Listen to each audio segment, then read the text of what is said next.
What's up guys, I'm Phoenix Master 1 and welcome back for some more Fire Emblem Heroes, and this is going to be my comprehensive analysis of the Bond of Trust banner that features Pent, Louise, Erk, and Farina. So I'll be going over my opinion of these units, and I'm going to be giving you guys many builds that you can run on these units. I know I'm a bit late to this, but you guys know uni stuff can be pretty annoying at times, so I do appreciate the patience of you guys, and I want you all to help me beat the dragon known as the YouTube algorithm by leaving a like and subscribe if you do end up enjoying these kinds of videos. So with that said, let us begin.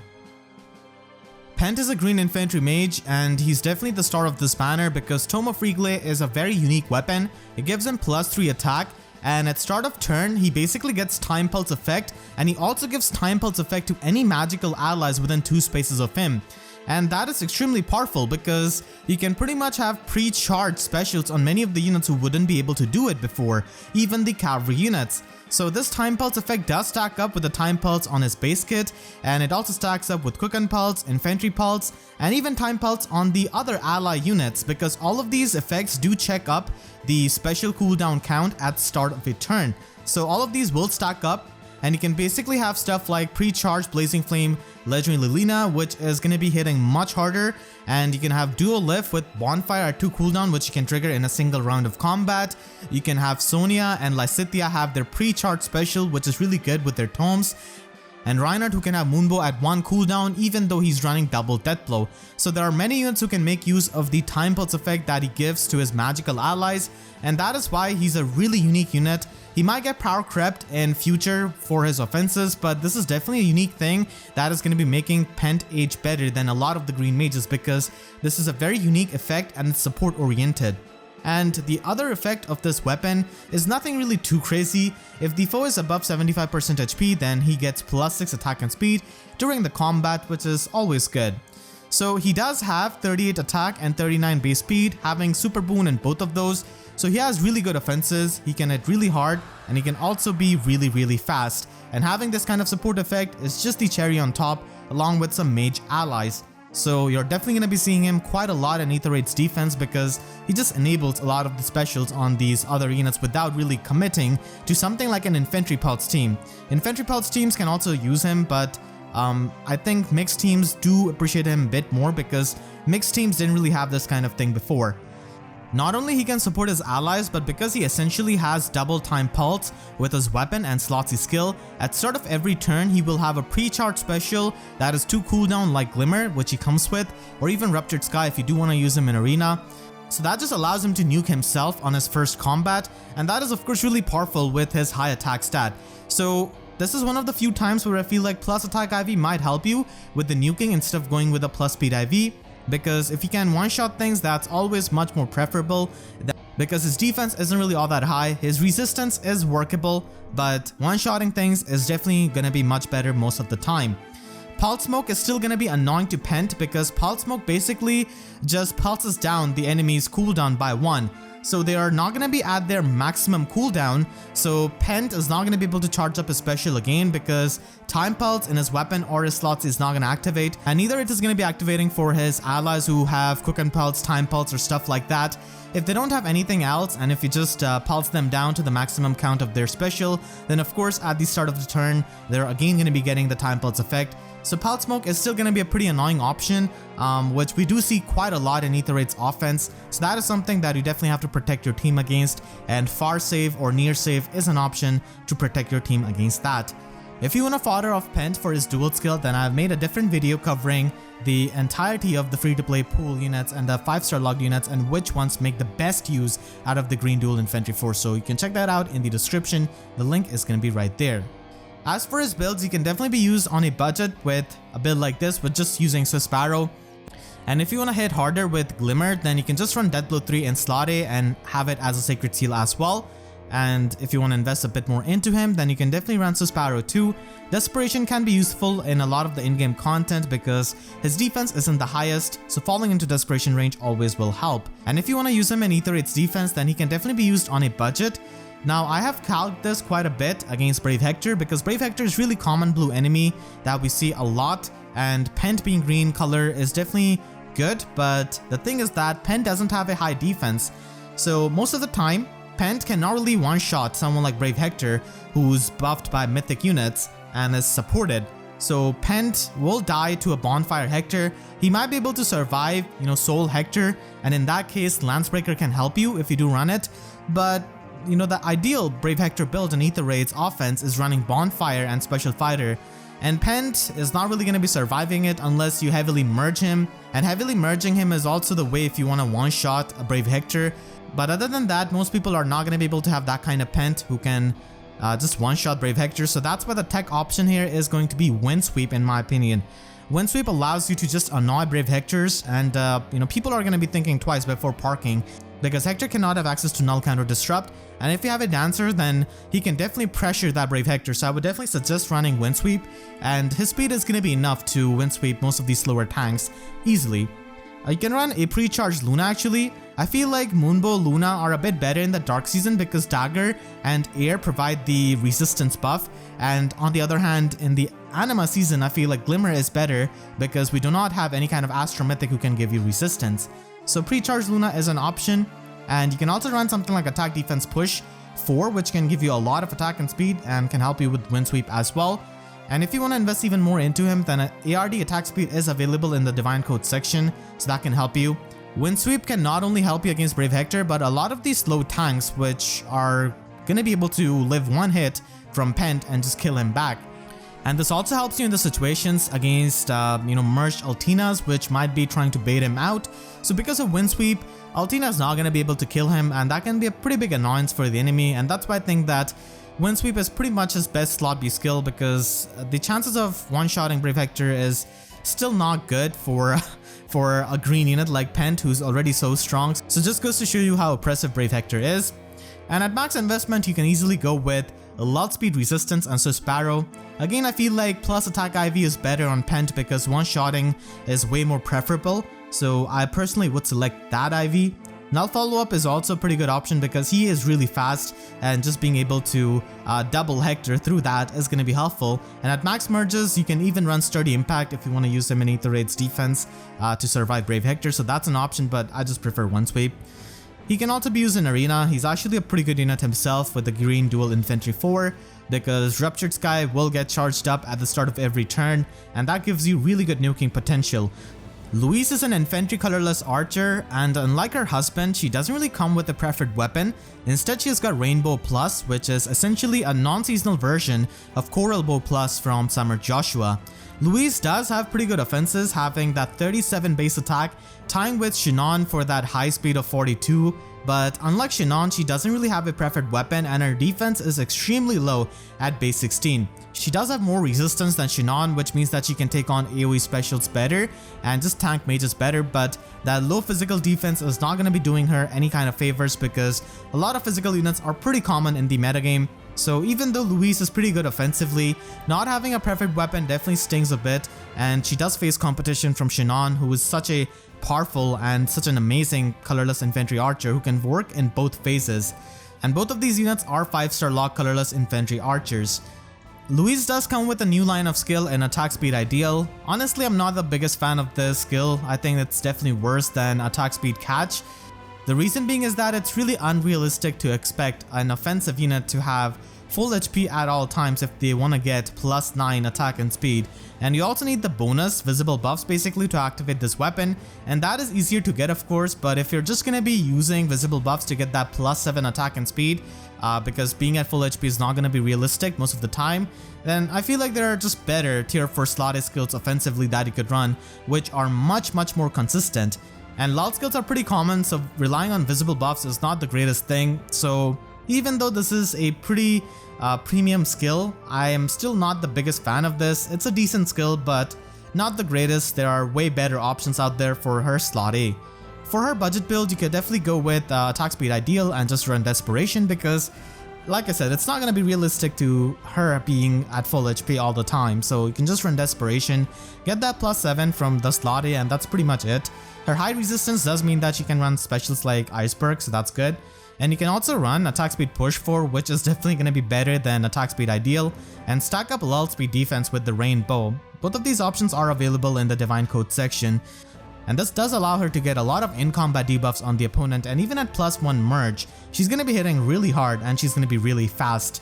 Because she's really fast, she can also run Null Follow-Up, Swift Sparrow 3 is also an option that you could run on slot A because she's mainly going to be used in the player phase. And you can run Fire Sweep Bow if you really want to use the ideal skill, because ideally you want to be at full HP with this skill. So Fire Sweep helps you with that. At least you take no damage from the retaliation of the enemy, and this is pretty much the most consistent way of getting +9 attack and speed every time, and hope that you don't really take any kind of chip damage from Savage Blow, Upheaval, or any of those things. So Fire Sweep Bow is definitely a pretty good option with their good offenses, and Time Pulse Moonbow is also an option with the Fire Sweep weapon, but it's going to be really expensive. If you want to use her in Aether offense, then of course she does face competition from someone like Shinon, but like I said, having higher resistance means that she's much better against AoE specials than Shinon, like against Legendary Lilina and Ophelia, who usually run AoE specials, so her matchup is going to be a bit better. And unlike Shinon, you don't really want to use her against teams with stuff like Eliwood or physical threats. You mainly want to use Louise against very mage centric teams and who have a lot of magical units. We can definitely run Reindeer Bow and attack defense solo to patch up her defense to the point where she doesn't really get one shot, and distant defense does bring it up to pretty decent amount as well, but you definitely have to watch out for the melee enemies. With this build, she can retaliate back with Iceberg once the special spiral is charged up, and that allows you to get really good damage output with her high resistance, and she's going to be a pretty stocky unit against a lot of the mage units. And the guard effect from Reindeer Bow is also pretty good against someone like Bramimond, who does run a 2-turn cooldown special. You can also run Spendthrift Bow if you want to spend a bit more resources on her, and then you definitely want to run Null Follow-Up to deal with Bramimond. Speed Res solo can be obtained from Erk, and she can be run in both seasons honestly, Light or Astra, it doesn't really matter. Basically use her as a magic check and just against many of the ranged only teams, and she's going to be able to do a pretty decent job. Because of her high speed, she can definitely utilize Flashing Blade 4 and get the true damage out of it and use a 2-turn cooldown special. And at max investment, Spendthrift is going to be a pretty nice thing because she's already going to be so fast that Rainbow doesn't really help you too much, and Spendthrift Bow just gives her the extra damage output and also gives her the extra bulk, which is always handy. And Mystic Boost can definitely help you with the self-sufficiency, and you can even go with a Deadeye build by running Fury 4, and Reindeer Bow and Fury 4 lull attack speed does make her decently bulky, and this can definitely be a pretty powerful special because Louise can hit really hard. So Deadeye is an option, and with Deadeye builds, plus attack IV is also a pretty good option, but overall plus speed IV is gonna be pretty good for outspeeding a lot of these annoying, very fast units that we see time and time again, and a lot of the damage reduction units. So that's why I just prefer plus speed IV on her, but plus attack IV is also not bad. Erk is an infantry red mage, and he doesn't really have a preferred weapon. He does have pretty good offenses though, having that base 39 speed, tying for the highest speed. The red mage unit along with Brave Lysithea is pretty insane for a demote unit, and he does have pretty workable attack stat at base 35. And his HP is also pretty high for a mage of all things, and his bulk isn't really too high compared to the other red mages. And this time is definitely pretty annoying for Erk because Mail Morgan just got a weapon refined, so Erk does face competition from someone like Mail Morgan who just has such a solid weapon and can function in both phases. Erk doesn't really have too many options for red tomes, but let's compare him to the other demote units that we have got in the red mage category. We do have Null and Miranda, and compared to both of them, Erk is just better offensively. Having that speed super boon is absolutely amazing, and it's really good in the metagame where we have so many fast units. So if you want an offensive red mage who's not named Mail Morgan, and if you just want to use one of these demote units, then Erk is basically the best offensive option. He also does have more HP than Null, which is really amazing, and as you'll see later on in the builds, having high HP can actually be a pretty good thing in many situations. So having that high HP is pretty good and does give him decent amount of bulk, but Miranda and Null are going to be having higher visible resistance, which can definitely help them quite a bit. Out of these three units, I feel like Erk is the best demote unit. Having that amazing speed super boon with those offenses and with this HP is really amazing, and that's definitely something I prefer. And pretty much with these red demote units, just try to use whoever one is your favorite. They all work pretty similarly, but Erk is going to be much faster, which is going to be pretty significant. If you want to use him on a budget, then he already comes with a speed res solo, which is really good. And this is the first time we've got a solo skill on a demote unit, so this is a really big thing. So you can use him for fodder as well, but even at unmerged, he can work pretty decently well if you stack up attack speed solo sacred seal and just run desperation. Fox Tome is basically gonna be his best weapon. We don't have too many options for red tomes, and if you want to invest a bit more into him, then +1 merge with plus speed IV is gonna be making him pretty fast, and Savage Blow is a pretty decent option for slot C. And if you invest into him heavily with +10 merges, then you can definitely go with Sparrow 3, which you could obtain from the Divine Code section. Resistance Smoke and Slot C can stack up with the in-combat debuffs of the Fox Tome to give him much better damage output, as he's going to be pretty fast already, and that's why you can use Flashing Blade. He can also run double solo skills, and he can get decently bulky with lull attack speed, the Fox Tome's attack debuff, and also attack defense solo. And even though Blade Tomes have not aged all that well because of lull skills, if you want to have some high damage output, then you can definitely go with a Blade Tome and just run the standard Fury Desperation or even the Susparo Desperation build on him. And if you don't really like the solo condition, and if you want him to have better attack and speed in both phases, then Attack Speed Push 4 is a pretty good option, and Lull Speed Resistance is going to be stacking up those in-combat debuffs with the Fox Tome to make him pretty strong.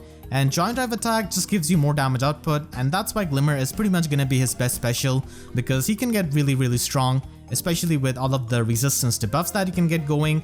And Mystic Boost can definitely help you just get rid of the chip damage that you get from the push skill, and it's pretty nice for the self-sufficiency.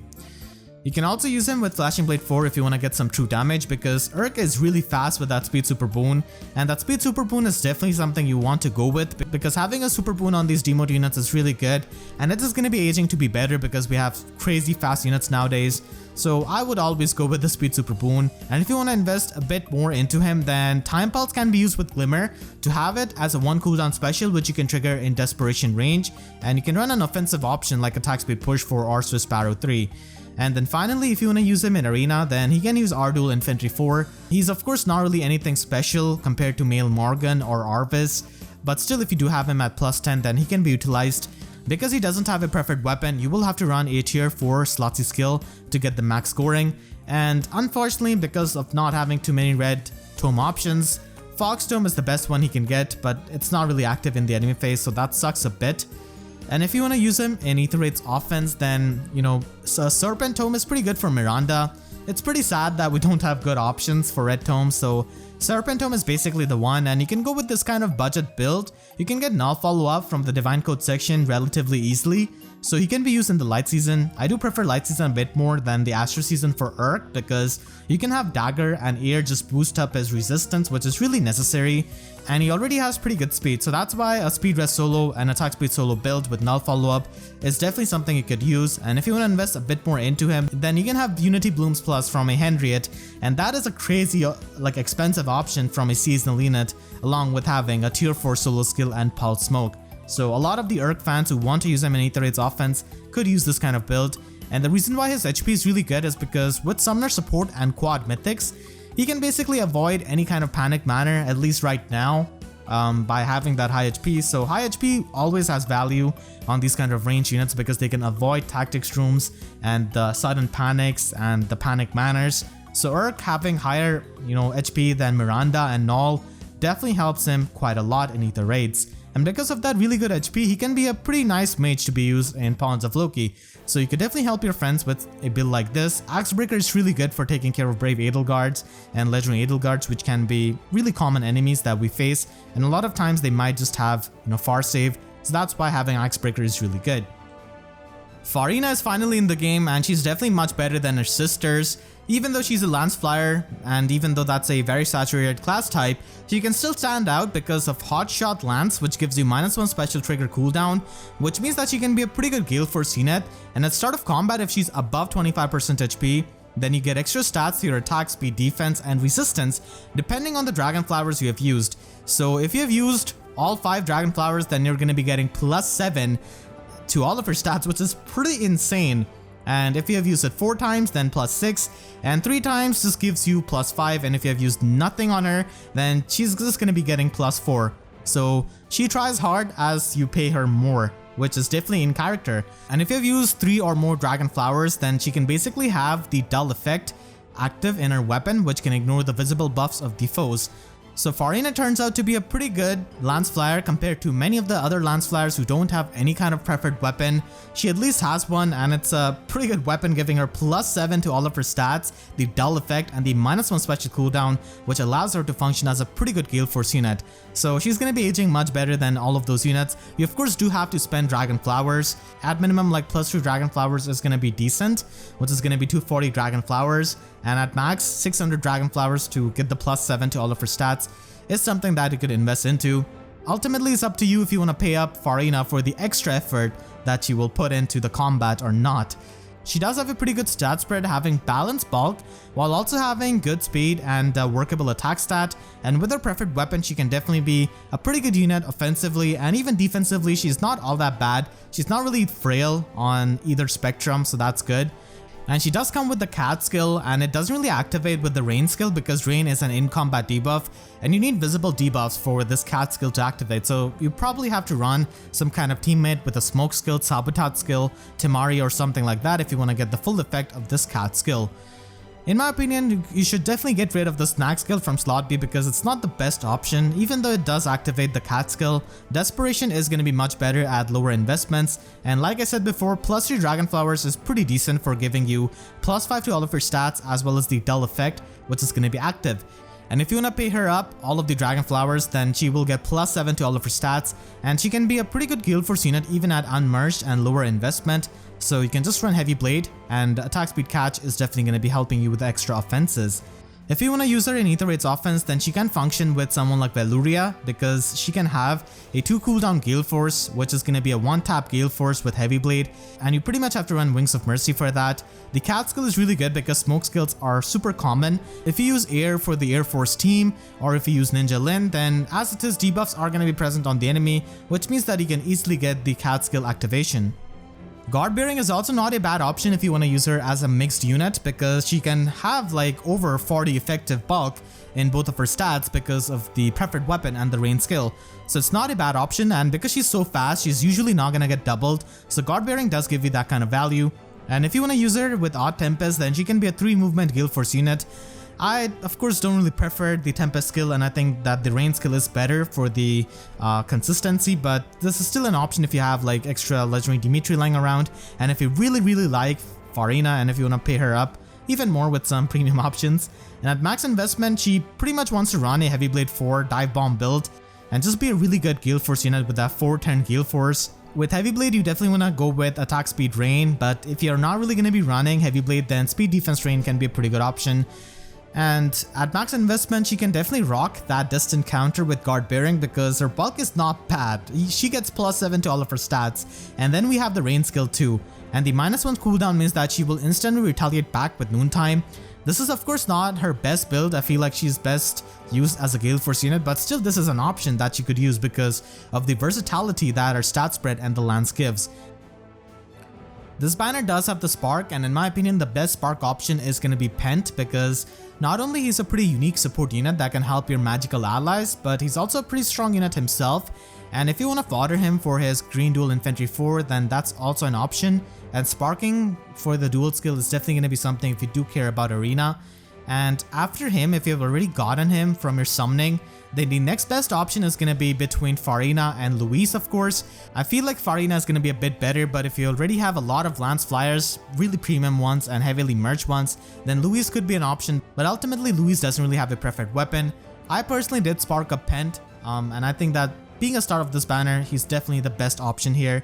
So make sure to share this video with your friends who are thinking of building up any of these units. I went over a lot of options, and I want to thank all of my YouTube members for their constant support. And if you enjoyed, then please be sure to leave a like and a comment. Helps me tremendously, and be sure to subscribe and hit the notification bell, because YouTube sub boxes are about as functional as the ideal skills when you're panicked and you're not at full HP. So that's it, I'll see you guys next time. Thank you so much for watching and have a great day.